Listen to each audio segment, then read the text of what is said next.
جلال الدین کے خدشات صحیح ثابت ہوئے۔ چنگیز خان کے ہراول کے چند دستوں نے تقریباً 20 کوس الغار کرنے کے بعد امین الملک کے لشکر کو جا لیا۔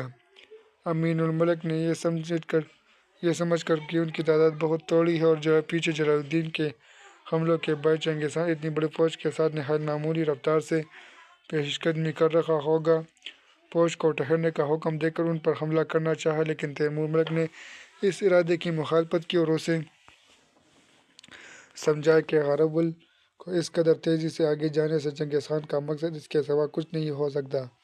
ہمارے ساتھ لڑائی چھیڑ کر ہمیں تاتاریوں کے باقاعدہ لشکر کی آمد تک مصروف رکھا جائے گا۔ بہتر یہ ہوگا کہ آپ مجھے 2000 سواروں کے ساتھ ان دستوں سے نمٹنے کے لیے پیچھے چھوڑ لیں اور اپنی پسپائی جاری رکھیں۔ لیکن امین الملک نے یہ مشورہ قبول نہ کیا اور پیچھے مڑ کر تاتاریوں پر حملہ کر دیا۔ تاتاری تھوڑی دیر مقابلہ کرنے کے بعد بھاگ نکلے۔ امین الملک نے لشکر دوبارہ کوچ کرنے کا حکم دیتے ہوئے تیمور ملک سے کہا، دیکھا آپ نے، مجھے یقین تھا کہ چنگیز خان کے ہراول دستے نہیں بلکہ کسی طرف سے کوئی اور گروہ اس طرف آ نکلا ہے۔ چنگیز خان کی فوج نے بڑی تیزی سے کام لیا ہوگا تو بھی ہم سے 10 کوس دور ہوگی۔ تیمور ملک نے جواب دیا، ہو سکتا ہے کہ آپ کا خیال صحیح ہو لیکن ہمیں جلدی کرنی چاہیے۔ امین الملک نے لشکر کو کوچ کا حکم دیا، لیکن اچانک اسے قریب 3000 تاتاری ایک پہاڑ سے وادی کی طرف اترتے ہوئے دکھائی دیے۔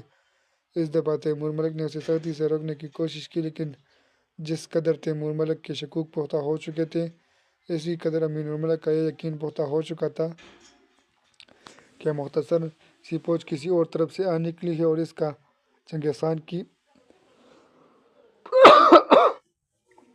باقاعدہ فوج کے ساتھ کوئی تعلق نہیں، جو اس کے خیال کے مطابق اب بھی کوسوں دور تھی۔ امین الملک نے تیمور ملک کے خدشات کو خاطر میں نہ لاتے ہوئے پھر تاتاریوں پر حملہ کر دیا اور چند لمحات کے اندر اندر انہیں رون ڈالا، لیکن ان کی تعداد کم ہونے کی بجائے بڑھتی گئی۔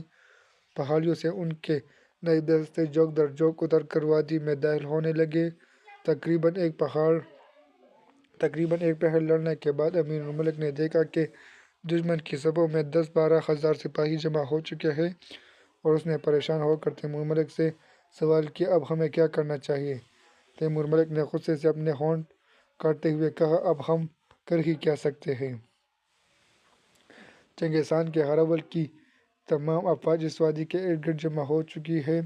آس پاس کی تمام پہاڑیوں سے انہیں مار بھگائے بغیر ہم آگے نہیں بڑھ سکتے۔ کاش آپ میرا مشورہ قبول کرتے، لیکن اب غلطیوں پر اظہار افسوس کا موقع نہیں، تلافی کا موقع ہے۔ تو آپ رہنمائی کیجیے، مجھے اب ایک سپاہی سمجھیے۔ تیمور ملک نے امین کو 30,000 سپاہی دے کر آس پاس کی پہاڑیوں پر قبضہ کرنے کے لیے کہا اور خود باقی فوج کے ساتھ وادی میں اترنے والی افواج کے مقابلے پر ڈٹ گیا۔ عصر کے قریب یہ وادی اور آس پاس کی پہاڑی تاتاریوں سے خالی ہو رہی تھی، لیکن اس عرصے میں چنگیز خان کی باقاعدہ پہنچ گئی۔ امین الملک نے 20,000 سپاہیوں کے ساتھ ایک پہاڑی سے اتر کر دوسری وادی میں چنگیز خان کے لشکر کے دائیں بازو پر حملہ کر دیا اور اس کا یہ حملہ فتح کی خواہش سے زیادہ غلطی کی تلافی کے لیے تھا۔ دوسری وادی میں جہاں تیمور ملک لڑ رہا تھا، وہ چنگیز خان مکمل جیش کے ساتھ خود پہنچ گیا۔ تیمور ملک نے ڈٹ کر مقابلہ کیا، لیکن تھوڑی دیر چنگیز خان کی میسر کی فوج بھی اس وادی میں داخل ہو چکی تھی۔ تیمور ملک شام کی تاریکی سے فائدہ اٹھانے کی امید میں لڑتا رہا۔ دوسری وادی میں امین ملک کے پاؤں اکڑ چکے تھے، لیکن اچانک جلال الدین کے پہنچ جانے سے بچے کچے سپاہیوں نے بھاگ نکلنے کا ارادہ ترک کر دیا اور جان توڑ حملے کرنے لگے۔ جلال الدین نے چند حملوں میں میدان صاف کر دیا اور امین ملک کے قریب جا کر سوال کیا، مجھے تمہاری حماقت کی سزا ملی ہے یا قدرت نے میری بدقسمتی میں اضافہ کرنے کے لیے تیمور ملک جیسے جہاندیدہ سپاہی کے دماغ میں بھی جنون کے آثار پیدا کر دیے ہیں؟ امین الملک نے ندامت سے سر جھکا کر جواب دیا، میرا قصور ہے۔ تیمور ملک نے مجھے منع کیا تھا، میں نے اس کا کہا نہ مانا، مجھے یقین تھا کہ تاتاری بہت دور ہوں گے۔ خدا ہر انسان کو تمہارے جیسے احمق کی دوستی سے محفوظ رکھے۔ اب میں تمہیں ایک کام سونپوں، تم فوراً غزنی کی طرف روانہ ہو جاؤ اور میرے بچوں کو لے کر کسی محفوظ مقام کی طرف نکل جاؤ۔ اہل شہر کو بھی یہ مشورہ دو کہ وہ ہندوستان کی سرحد کی طرف نکل جائیں۔ جلال الدین نے اس وادی میں رہی سہی فوج کو منظم کر کے چند پہاڑیاں عبور کرنے کے بعد تیمور ملک سے نبردآزما ہونے والی فوج پر حملہ کر دیا اور تیمور ملک کے ارد گرد گھیرا ڈالنے والی صفوں کو درہمبر کرتا ہوا اس کی فوج کے ساتھ جا ملا۔ جب شام کی بڑھتی ہوئی تاریکی میں کسی کو دوست اور دشمن کی تمیز نہ رہی، جلال الدین ایک طرف زوردار حملوں سے میدان خالی کرتا ہوا قریباً 8,000 سپاہیوں کے ساتھ وادی سے نکل گیا، لیکن چنگیز خان کے حکم سے تاتاریوں نے اس کا پیچھا نہ چھوڑا۔ رات کے وقت اس کے کئی سپاہی گھوڑے زخمی ہونے کی وجہ سے پیچھے رہ گئے اور کئی بھٹک کر ادھر ادھر نکل گئے اور بعض نے مایوسی کی حالت میں اس کا ساتھ چھوڑ دیا۔ صبح تک اس کے ساتھ صرف 6,000 سپاہی رہ گئے۔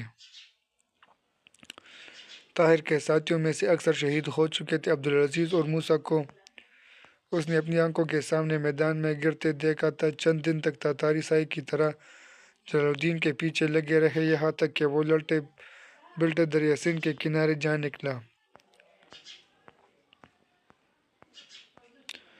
دیار غیر ایک صبح جلال الدین اپنی مختصر فوج کے ساتھ ایک ایسی چٹان پر کھڑا تھا جو 3 اطراف سے تاتاریوں کے محاصرے میں تھی اور چوتھی طرف تقریباً 30 فٹ نیچے دریائے سندھ ٹاٹے مار رہا تھا۔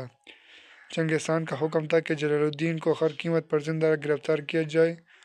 چٹان کے گرد جلال الدین کے بچے کچے ساتھی اپنی جان کی بازی لگا چکے تھے۔ تاتاریوں کا گھیرا تنگ ہو رہا تھا۔ ان کی فوج سے ایک سوار جو شکل و صورت میں اور لباس سے ایک مسلمان عالم معلوم ہوتا تھا، سفید جھنڈا اٹھائے ہوئے آگے بڑھا اور اس نے چٹان کے قریب پہنچ کر بلند آواز میں کہا، سلطان موزن، اگر آپ ہتھیار ڈال دیں تو خان اعظم آپ کی جان بخشی کا وعدہ کرتے ہیں۔ سلطان نے جواب دیا، اگر تمہارے ہاتھ میں سفید جھنڈا نہ ہوتا تو میں تمہاری بات کا جواب تیروں سے دیتا۔ جاؤ اس ڈاکو سے کہو کہ میں ذلت کی زندگی پر عزت کی موت کو ترجیح دیتا ہوں۔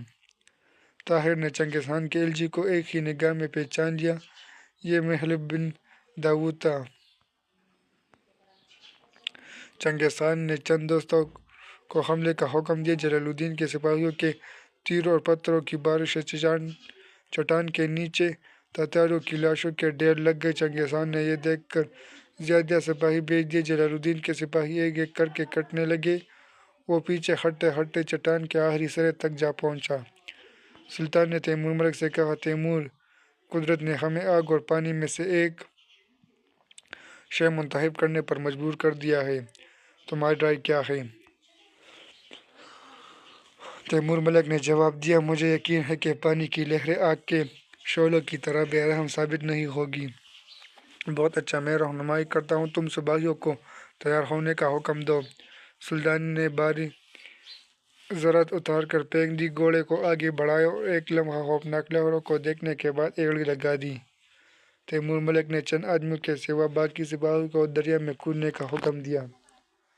جب اپنی باری آئی تو تیمور ملک کی نگاہ طاہر پر جا پڑی۔ وہ چند قدم کے فاصلے پر گھوڑے کی گردن پر سر ٹیکے ہوئے تھے، اس کی زرے میں چند تیر اٹکے ہوئے تھے اور اس کا وفادار نوکر زید نیزے کے ساتھ 2 تاتاریوں کو روکنے کی کوشش کر رہا تھا۔ تیمور ملک گھوڑا بڑھا کر آگے بڑھا اور تاتاریوں میں سے ایک کی گردن اڑا دی۔